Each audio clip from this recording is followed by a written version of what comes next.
Estamos de volta na segunda parte da entrevista. Nós estamos falando hoje sobre vilipêndio a cadáver. Estamos recebendo nos estúdios da FORAP 92 o Dr. Marcos Andrade, é advogado, e também o Dr. Danilo, ele é delegado do GIH. E a gente volta então, Dr. Danilo, com o senhor já falando sobre uma exposição traumática, principalmente para os fãs do cantor Cristiano Araújo, que no ano de 2015 faleceu em um acidente e teve o seu corpo exposto por fotos nas redes sociais. Como foi concluído essa investigação? Os envolvidos, eles foram presos? Como que ficou tudo isso? A situação do Cristiano, né, eu acho que à época causou uma revolta social muito grande, inclusive um deputado, não me recordo se um deputado ou um senador propôs um projeto de lei para criar, aqui no Brasil a gente tem essa mania de criar lei com nomes, né, para criar a Lei Cristiano Araújo, que seria outra forma de punir, uma forma mais fácil de punir quem tivesse esse tipo de conduta. Mas a situação do Cristiano foi peculiar porque realmente saiu fotos dele dentro do Instituto Médico Legal. Então, isso gerou um procedimento, eu até pesquisei um pouco antes de vir, e realmente 3 pessoas acabaram indiciadas naquela ocasião e gerou toda essa comoção social no sentido de criação de um tipo penal que fosse mais fácil de incidir para evitar esse tipo de conduta. Então, a situação do Cristiano serviu de exemplo para todos, exemplo tanto do ponto de vista legal, que se permitiu a responsabilização, tanto do ponto de vista moral, porque acabou que essa informação vazou de onde menos deveria vazar. Então, o que a gente acredita é que é um caso paradigma, né, o caso do Cristiano. Paradigma no sentido, a persecução penal como um todo deu uma resposta para a conduta daqueles que menoscabaram ali o cadáver dele. Doutor Marcos, outro acidente também que nos chama bastante atenção, e mais pela exposição do que o acidente, é o avião da Chapecoense, que caiu e os jogadores tiveram seus corpos todos expostos, as pessoas tiraram muitas fotos e isso viralizou nas redes sociais. Como que fica a família nesse caso? Ela poderia entrar com uma ação? Como que desenvolve essa situação? Se você for perceber, ali nos 3 casos que você citou de exemplo, o Mamonas Assassina, que está um pouco mais distante, o Cristiano Araújo foi em 2015 e o Chapecoense depois de 2015. Então, o impacto e o prejuízo, o dano, eu acho que é maior à medida que o tempo passa, porque a tecnologia vai se tornando popular. Na época do Mamonas você tem dificuldade porque você tinha limitação tecnológica de transmissão, Cristiano Araújo já não era nem tanto, e a Chapecoense também a tecnologia era mais acessível, né? Então, hoje, qualquer um tem a potencialidade de tirar uma foto e, na mesma hora, colocar na internet. Eu acho que além do abalo que essa família vai ter da lembrança daquela pessoa que faleceu, tem a questão do esquecimento. O senhor imagina, a internet, inclusive tem até discussão no direito sobre o direito ao esquecimento. A internet, ela nos lembra sempre. Claro que ela nos lembra as boas coisas, mas ela também nos lembra as coisas ruins, aquelas coisas que nós queremos esquecer, mas que estará sempre lançada à nossa frente. Então, para a família é extremamente traumático. Você imagina alguém que perdeu uma mãe, que perdeu um filho, em que o tempo vai diminuir aquela dor, mas de tempo em tempo aquela imagem volta, ela está acessível, ela está próxima. Então, se torna mais traumático ainda hoje. Vilipendiar um cadáver no sentido de tirar foto se torna mais traumático do que era 30, 40 anos atrás.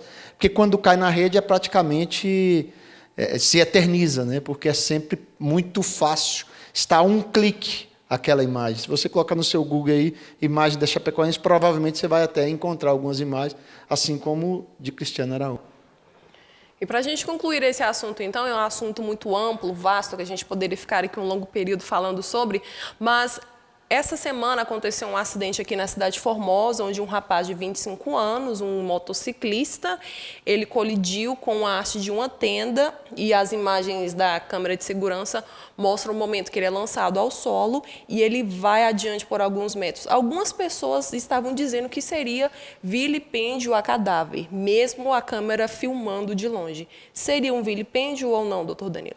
A princípio, a filmagem foi feita por uma câmera de segurança, né, que, salvo engano, de uma empresa próxima, então essa imagem foi produzida com o fim de preservar a integridade patrimonial da empresa e divulgada com o fim de mostrar a dinâmica do ocorrido. Então, nesse ponto, eu não vejo a intenção de ofender a honra e a imagem, principalmente a imagem hoje, que é um conceito muito amplo para o direito civil, o conceito de imagem, de ofender a imagem, infelizmente, aí, da vítima desse acidente. Então, nesse caso em si, a conduta de vilipendiar estaria mais caracterizada na situação do curioso, que chega ali, momentos depois, vê a pessoa naquela situação.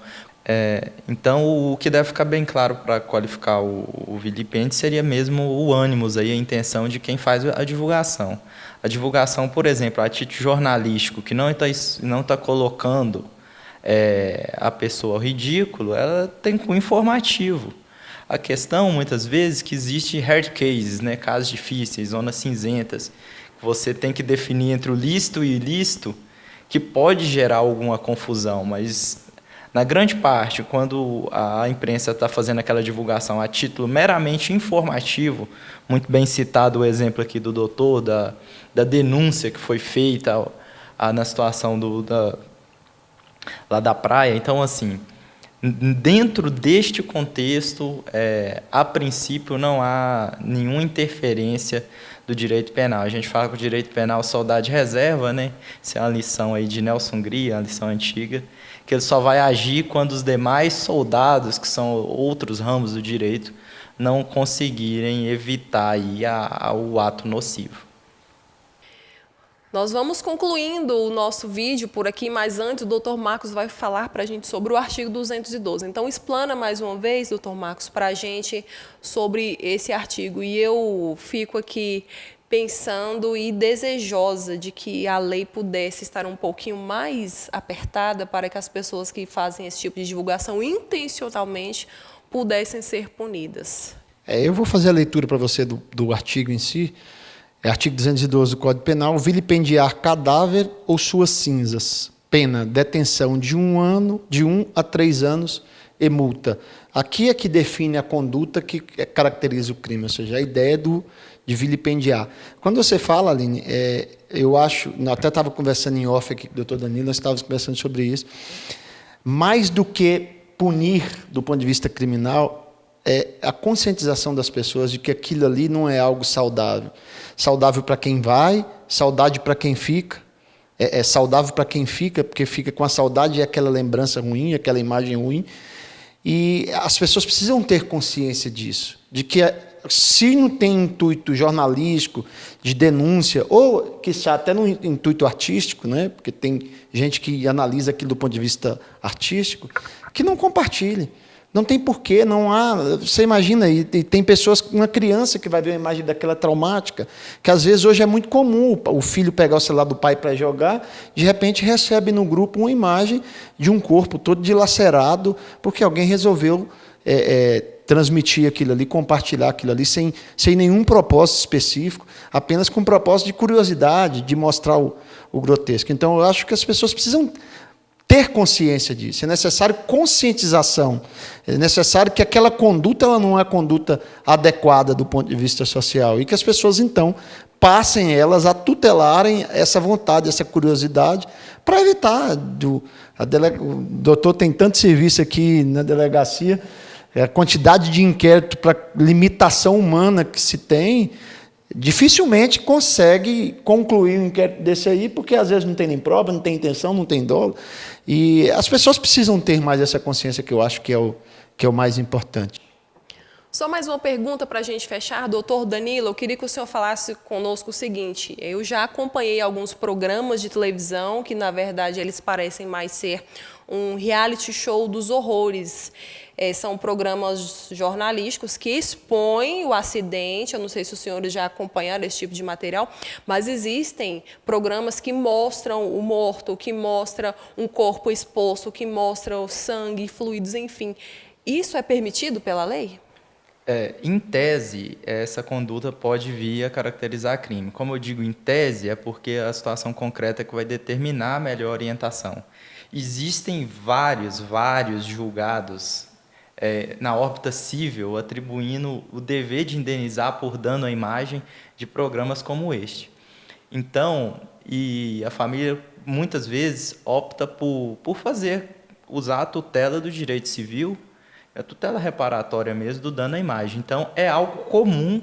Muitas vezes você está ali, você vê o programa, mas você não imagina as consequências daquela exposição indevida.